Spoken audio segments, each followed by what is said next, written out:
किसी जंगल में टॉनी चिड़िया अपनी बेटी के साथ रहती थी, जिसका नाम गुड्डी था। टॉनी चिड़िया कुछ दिनों से बीमार थी। गुड्डी बेटी, मुझे कुछ आज अजीब सा लग रहा है। सर में दर्द भी है और सांस भी उखड़ रही है। आप मेरे साथ चलो, हम चुन-चुन से दवा ले आते हैं। मम्मा, पिछली बारिश के बाद भी आप ऐसे ही बीमार हो गई थी और फिर आप स्वस्थ हो गई। इस बार भी आप जल्दी ही ठीक हो जाएंगी। फिर गुड्डी अपनी मम्मा के साथ दवा लेने चली जाती है। चिड़िया, मैं तुमसे कुछ छुपाना नहीं चाहती। तुम्हें कैंसर है जिसका कोई इलाज नहीं। शायद आज या कल, तुम्हारे पास समय बहुत कम है।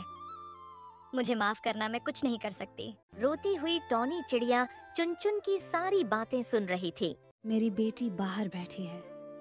आप मेरी बेटी को कुछ ना बताना, वो बहुत छोटी है, वो यह सब बर्दाश्त नहीं कर सकेगी। गुड्डी बाहर बैठी हुई थी। दोस्त, क्या हुआ? क्या आपकी मम्मा भी बीमार है? क्या हुआ आपकी मम्मा को? मेरी मम्मा को 4 दिन से तेज बुखार है। मेरी मम्मा से तो उड़ा भी नहीं जा रहा। मैं अपनी मम्मा के लिए दवा लेने आया हूँ। आप चुप कर जाओ, मेरी मम्मा भी बीमार है। हमारी मम्मा जल्दी ठीक हो जाएंगी। कितना अच्छा होता जो मैं बीमार हो जाता, पर मेरी मम्मा बीमार ना होती। मैं चाहे मर जाता, पर मेरी मम्मा स्वस्थ हो जाती। दोस्त, ये सब हमारे बस में तो नहीं है। अगर हमारे बस में होता तो मैं भी अपनी मम्मा को कभी भी बीमार ना होने देती। फिर गुड्डी की मम्मा भी आ जाती है। मम्मा, ये छोटा बच्चा जो अभी अंदर गया है, इसकी मम्मा भी बहुत बीमार है। उसे 4 दिन से बुखार है। आप तो उड़ सकती हैं ना, पर इसकी मम्मा नहीं उड़ सकती।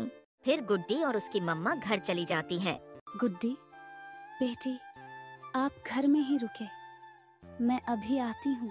मम्मा, अब आप कहाँ जा रही हैं? मुझे बताएं, मैं कराती हूँ। नहीं बेटी, मुझे जाना है। मैं रात को आपको बताऊंगी। फिर मम्मा चिड़िया अपनी बेटी को घर छोड़कर चली जाती है। मम्मा चिड़िया जंगल के दूसरी ओर अपनी बहन के पास जाती है। रीना, मुझे चुन-चुन ने बताया है कि मैं अब जिंदा नहीं रहूंगी। मेरी कैंसर हो गई है। आज या कल कुछ पता नहीं है।